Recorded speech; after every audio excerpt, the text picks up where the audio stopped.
Dalam rangka mewujudkan konektivitas dan membuka keterisolasian wilayah yang terjauh dan terpencil, pemerintah Kabupaten Bovendigul melalui Dinas Perhubungan menyerahkan 3 unit kendaraan angkutan pedesaan. Dinas Pendidikan dan Kebudayaan Kabupaten Bovendigul melakukan penguatan data pokok pendidikan atau Dapodik untuk penerimaan elektronik ijazah tahun 2025.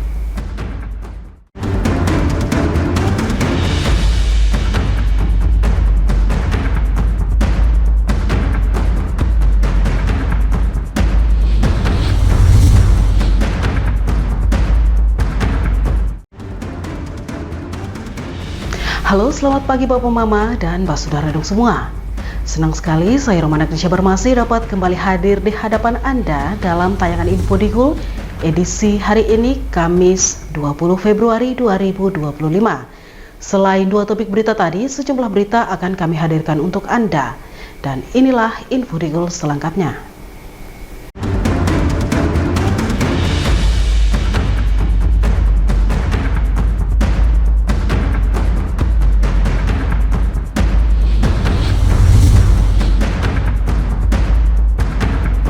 Bapak Mama dan Mas Saudara dong semua, kita ke berita yang pertama.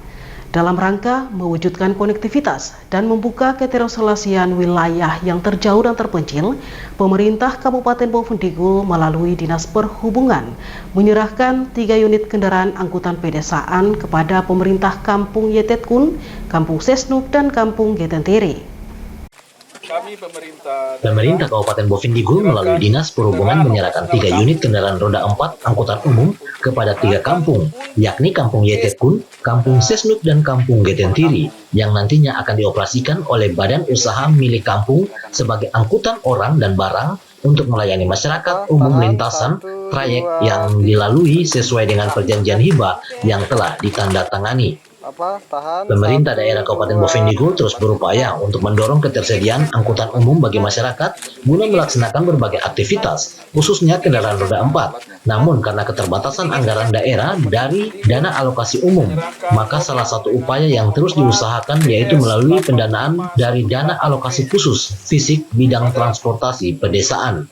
Dalam sambutan Bupati yang dibacakan Asisten 3 Setda Bovendigul, Dominikus Wiwaron mengatakan, berdasarkan data dari Dinas Perhubungan Kabupaten Bovendigul bahwa pengadaan kendaraan melalui DAK fisik bidang transportasi pedesaan sejak tahun 2009 sampai tahun 2024 telah diadakan dan diserahkan kepada masyarakat 47 unit kendaraan jenis pickup, truk, dan mikrobus. Dan mulai tahun 2023, Dinas Perhubungan berupaya untuk membuat desain spesifikasi kendaraan pickup single kabin untuk angkutan penumpang dan barang yang aman dan nyaman. Hari ini kita akan melaksanakan serah terima 3 unit angkutan pedesaan dari pemerintah Kabupaten Bovendigul kepada pemerintah Kampung Yetetkun, Kampung Sesnuk, dan Kampung Getentiri yang selanjutnya akan dioperasikan kepada badan usaha milik kampung yang ada di masing-masing kampung sesuai dengan perjanjian hibah yang akan kita tandatangani sebentar. Selaku pemerintah daerah yang memiliki tugas dan tanggung jawab untuk menyediakan sarana angkutan umum bagi masyarakat untuk melaksanakan berbagai aktivitas, terus berupaya untuk mendorong ketersediaan angkutan umum, khususnya kendaraan roda 4. Namun karena keterbatasan anggaran daerah dari dana alokasi umum, maka salah satu upaya yang terus kita usahakan yaitu melalui pendanaan dari dana alokasi khusus atau DAK fisik bidang transportasi pedesaan. Ditambahkannya, Dinas Perhubungan terus melakukan pembinaan dan pengawasan dalam pengelolaan kendaraan sebagai angkutan umum, angkutan pedesaan sesuai dengan peraturan lalu lintas dan angkutan jalan serta pengurus BUMK, dan akan mengoperasikan kendaraan hibah ini agar betul-betul mengangkat menunjuk supir yang memiliki persyaratan, keterampilan, dan penguasaan baik dalam hal mengoperasikan, mengendarai, dan merawat kendaraan yang diberikan dengan memperhatikan dan mengutamakan penumpang keselamatan. Pembinaan dan pengawasan dalam pengelolaan kendaraan ini sebagai angkutan umum atau angkutan pedesaan sesuai dengan peraturan lalu lintas dan angkutan jalan di Negara Kesatuan Republik Indonesia. Kepada pengurus BMK yang akan mengelola dan mengoperasikan kendaraan hibah ini agar betul-betul mengangkut, menunjuk atau asal agar betul-betul mengangkat atau menunjuk supir yang memiliki persyaratan, keterampilan, dan penguasaan yang baik dalam mengoperasikan atau mengendarai dan merawat kendaraan ini dengan memperhatikan dan mengutamakan keselamatan penumpang. Ia juga berpesan kepada seluruh masyarakat kampung penerima hibah agar turut berpartisipasi dalam menjaga dan memelihara kendaraan ini dan memanfaatkan sesuai dengan aturan yang akan ditetapkan. Tim Liputan Digul TV, Nober Andri melaporkan. Bapak Mama Dinas Pendidikan dan Kebudayaan Kabupaten Boven Digul melakukan penguatan data pokok pendidikan atau Dapodik untuk penerimaan ijazah elektronik tahun 2025. Dinas Pendidikan dan Kebudayaan Kabupaten Boven Digul melakukan penguatan Dapodik dalam memverifikasi dan memvalidasi data siswa tingkat akhir untuk kelas 6 SD, kelas 9 SMP, dan kelas 12-13 SMA SMK sederajat untuk penerimaan e-ijazah tahun 2025. Penerimaan ijazah elektronik merupakan yang pertama kali diterapkan di tahun 2025 dan merupakan transformasi digital bidang pendidikan, yang mana berdasarkan peraturan Mendikbudristek nomor 58 tahun 2024 tentang ijazah pendidikan dasar dan menengah. Untuk penggunaan ijazah elektronik tahun 2025 dengan menggunakan sistem aplikasi yang akan diberikan kepada tiap-tiap sekolah untuk memproses dan mencetak sendiri ijazah elektronik setiap siswa. Diketahui juga dalam sistem aplikasi tersebut, setiap siswa harus memiliki data yang valid, sehingga ijazah elektronik bisa keluar dan diterima oleh peserta didik. Jika data peserta didik tidak valid, maka sistem tidak akan mengeluarkan ijazah dan otomatis peserta didik tersebut tidak akan menerima ijazah.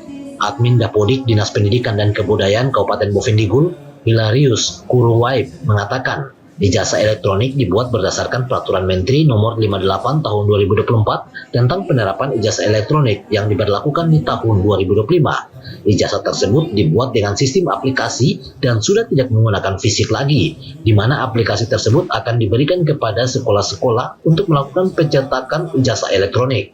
Selanjutnya, dalam proses pencetakan ijazah, apabila data peserta didik dinyatakan valid secara otomatis, ijazah peserta didik tersebut akan keluar. Sedangkan yang tidak valid, otomatis ijazah tersebut tidak akan muncul. Dan untuk memvalidkan data peserta didik tersebut harus tersinkron dengan data yang ada di Dukcapil. Oleh sebab itu, selain dari sosialisasi ujian, Dinas Pendidikan dan Kebudayaan juga melakukan verifikasi data peserta didik agar data peserta didik yang masih invalid bisa dilihat oleh kepala sekolah maupun guru-guru untuk nantinya dilakukan perbaikan. Yang diberlakukan tahun 2025. Jadi untuk penerapan ijazah elektronik sendiri itu tahun ini sudah menggunakan aplikasi. Jadi ijazah ini dia sudah tidak seperti tahun-tahun sebelumnya yang menggunakan fisik, dalam artian pusat mereka mengirim kami lembar dokumen ijazah sampai di kabupaten, kemudian kabupaten mulai proses. Kabupaten proses dengan mendistribusikan ke sekolah-sekolah, kemudian sekolah melakukan penulisan ijazah. Mulai tahun ini sudah tidak seperti itu, sudah menggunakan aplikasi, dan aplikasi ini semua diserahkan kembali ke sekolah. Jadi sekolah yang nanti akan melakukan pencetakan ijazah. Nah, sekolah yang melakukan pencetakan ijazah, jadi prosesnya itu apabila data peserta didik dinyatakan valid, secara otomatis aplikasi akan muncul ijazah peserta didik yang bersangkutan yang valid saja. Sedangkan yang tidak valid, otomatis ijazahnya tidak muncul. Nah, dikarenakan data yang diperlukan untuk memvalidkan data peserta didik ini itu harus tersinkron dengan data yang ada di Dukcapil. Untuk itu kami hari ini coba untuk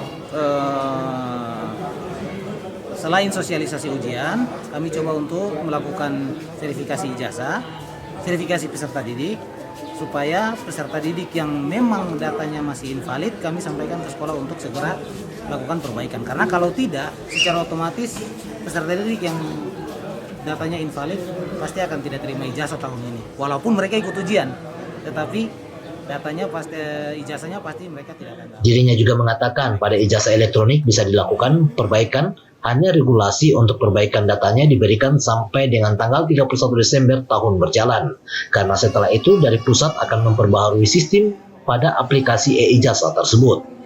Dirinya berharap kepada kepala sekolah maupun guru-guru, terkhusus orang tua wali peserta didik, untuk lebih memperhatikan data anak-anak mereka, harus memperbaharui data tersebut di Dukcapil sehingga data anak yang bersekolah bisa dipakai, mulai dari tingkat dasar hingga perguruan tinggi, dan hal tersebut bisa menjadi perhatian khusus bagi orang tua siswa, agar dunia pendidikan di Kabupaten Bovendigul bisa lebih maju ke depannya. Tim Liputan, Digul TV, Anis melaporkan.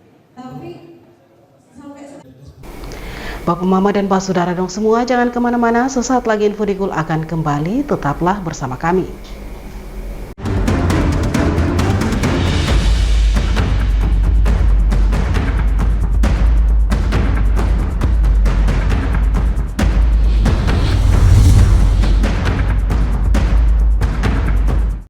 Pastikan untuk selalu menjaga kerahasiaan data pribadi Anda. Hindari untuk mengumbar data pribadi Anda. Biasakan untuk membaca syarat dan ketentuan dari setiap aplikasi yang digunakan. Hindari tautan atau situs yang mencurigakan, karena kebocoran data pribadi berpotensi untuk digunakan dalam tindak kejahatan perbankan. Mungkin Anda belum pernah mengalaminya, tapi banyak di antara kita yang sudah menjadi korban. Cermat, kritis, dan lindungi data pribadi Anda. Ini tolong diterima ya Pak. Nggak perlu Pak. Terima ya Pak ya. Saya jamin aman. Tidak. Saya tidak mau terima Pak. Pemberian gratifikasi dan suap yang diterima oleh aparatur negara termasuk dalam tindak korupsi. Pemberi dan penerima diancam dengan hukuman pidana. Mari bersama bangun budaya anti korupsi demi terwujudnya pelayanan birokrasi yang bersih dan berintegritas tinggi. Berani ambil sikap untuk bersih dari celah korupsi.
Terima kasih saudara, Anda masih bersama kami. Kita ke info selanjutnya.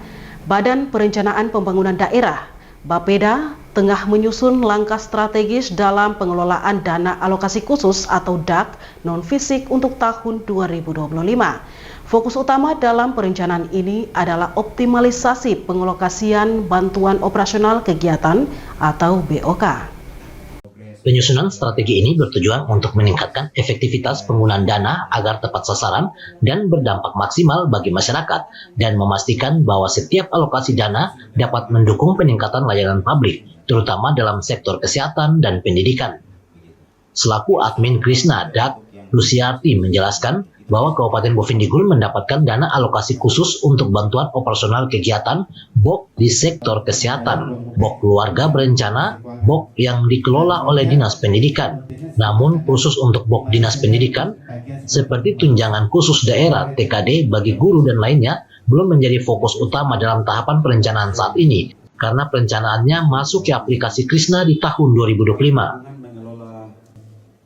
Jadi untuk Kabupaten Bovendigul ini kan DAK ada mendapatkan alokasi untuk BOK atau bantuan operasional kesehatan, kemudian bantuan operasional KB, dan ada BOK yang dikelola oleh Dinas Pendidikan.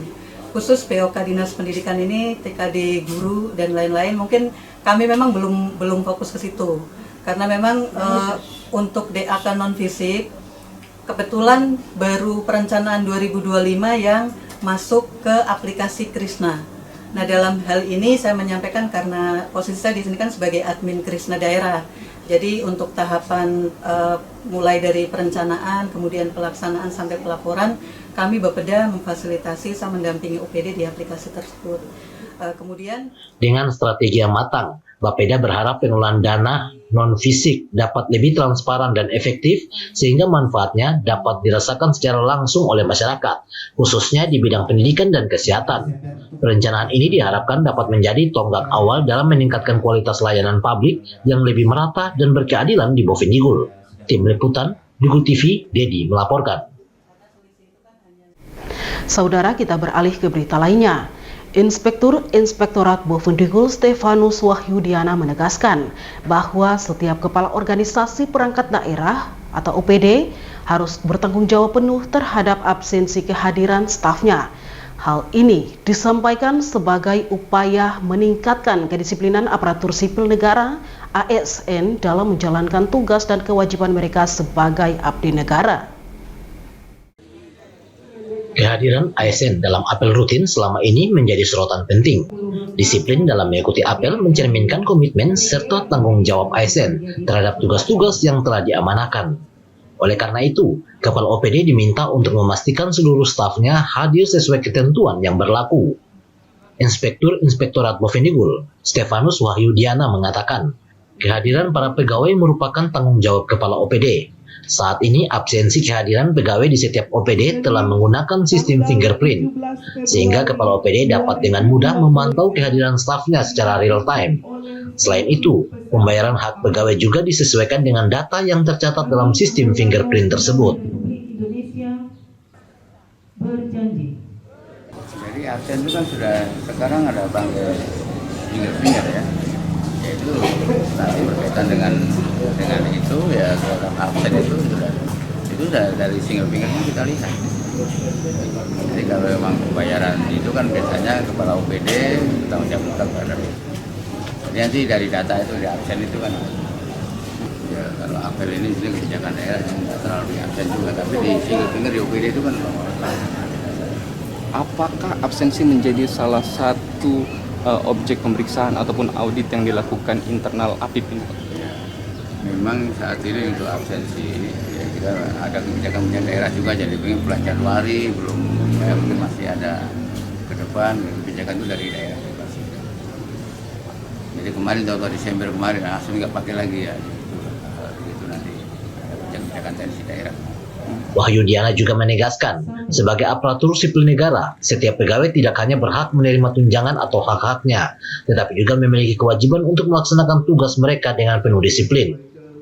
Diharapkan dengan penerapan sistem absensi yang lebih ketat ini, tingkat kedisiplinan ASN di Bovendigul dapat terus meningkat, sehingga pelayanan kepada masyarakat dapat berjalan dengan optimal. Penerapan aturan ini juga diharapkan dapat menciptakan lingkungan kerja yang lebih profesional dan bertanggung jawab. Kepala OPD diingatkan agar terus mengawasi dan memastikan bahwa seluruh pegawainya menjalankan tugas dengan baik sesuai dengan ketentuan yang berlaku. Tim Liputan, Digul TV, Dedi melaporkan.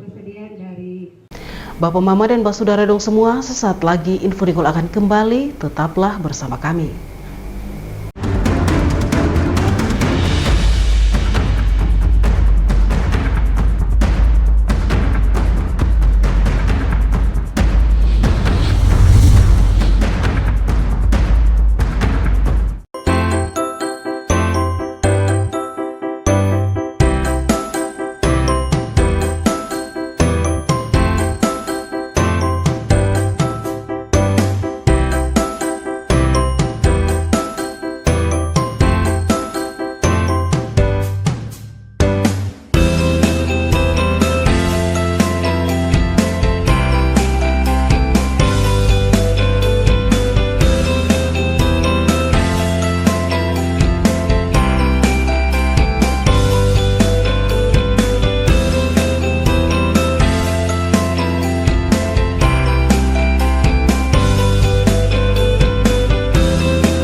ya Pak? Nggak perlu, Pak. Terima ya Pak ya, saya jamin aman. Tidak. Saya tidak mau terima, Pak. Pemberian gratifikasi dan suap yang diterima oleh aparatur negara termasuk dalam tindak korupsi. Pemberi dan penerima diancam dengan hukuman pidana. Mari bersama bangun budaya anti korupsi demi terwujudnya pelayanan birokrasi yang bersih dan berintegritas tinggi. Berani ambil sikap untuk bersih dari celah korupsi. Pastikan untuk selalu menjaga kerahasiaan data pribadi Anda. Hindari untuk mengumbar data pribadi Anda. Biasakan untuk membaca syarat dan ketentuan dari setiap aplikasi yang digunakan. Hindari tautan atau situs yang mencurigakan, karena kebocoran data pribadi berpotensi untuk digunakan dalam tindak kejahatan perbankan. Mungkin Anda belum pernah mengalaminya, tapi banyak di antara kita yang sudah menjadi korban. Cermat, kritis, dan lindungi data pribadi Anda.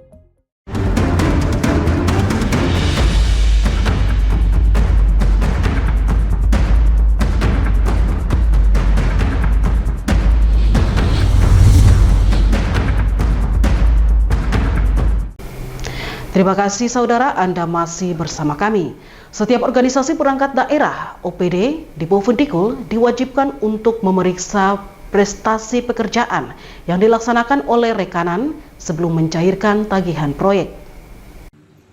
Langkah ini penting untuk mengantisipasi pencairan anggaran yang tidak sesuai dengan hasil pekerjaan di lapangan. Selain untuk meningkatkan transparansi dan akuntabilitas dalam pengelolaan proyek di berbagai sektor, dengan adanya pemeriksaan prestasi pekerjaan, diharapkan setiap proyek yang dikerjakan oleh rekanan dapat dipertanggungjawabkan secara kualitas dan kuantitasnya. Saat ditemui, Inspektur Inspektorat Stefanus Wahyudiana mengatakan, OPD sebagai pengguna anggaran sebelum pencairan 100% dari setiap proyek harus lakukan serah terima barang atau hasil pekerjaan dari tim penerima. Pencairan tagihan jangan hanya didasarkan pada laporan dari rekanan, tapi verifikasi terlebih dahulu terhadap kondisi pekerjaan di lapangan. Sehingga dengan langkah tersebut, surat perintah membayar yang dikeluarkan oleh OPD akan lebih terjamin, di mana tidak menimbulkan masalah dengan BPK atau berisiko menimbulkan kerugian negara. Ini kembali kepada OPD teknis. OPD kan sebagai pengguna anggaran, kebijakan pemerintah sebagai pengguna anggaran, ya, itu pembayaran itu kan ada namanya serah terima barang. Barang ini harus menjadi dasar itu. Nanti BPK akan menghitung apakah itu betul, apakah harganya berapa, segala macam. Apakah dapat dikatakan selama ini OPD tidak mengecek langsung prestasi pekerjaan di lapangan? Ya, itu di OPD kan ada tim juga, kami tidak bisa menilai itu. Tetapi memang anjurannya seperti itu, harus periksa di lapangan. Ya, ada tim penerima barang itu yang sudah betul yang diadakan dengan DPR itu sudah selesai, nggak belum. Itu nanti kalau OPD mengajukan SPM. Wahyudiana juga menambahkan, OPD di Bovendigul diingatkan untuk lebih teliti dalam memeriksa pekerjaan yang dilaksanakan oleh rekanan, memastikan tagihan yang dicairkan sesuai dengan hasil kerja yang tercapai, serta menghindari potensi kerugian negara yang dapat terjadi akibat kelalaian dalam pengelolaan anggaran proyek. Langkah ini diharapkan dapat meminimalisir potensi penyimpangan dalam penggunaan anggaran, serta menghindari risiko kerugian negara. Dengan prosedur yang lebih ketat, setiap proyek yang dikerjakan dapat berjalan sesuai perencanaan dan memenuhi standar yang telah ditetapkan. Tim Liputan, Digul TV, Dedi melaporkan.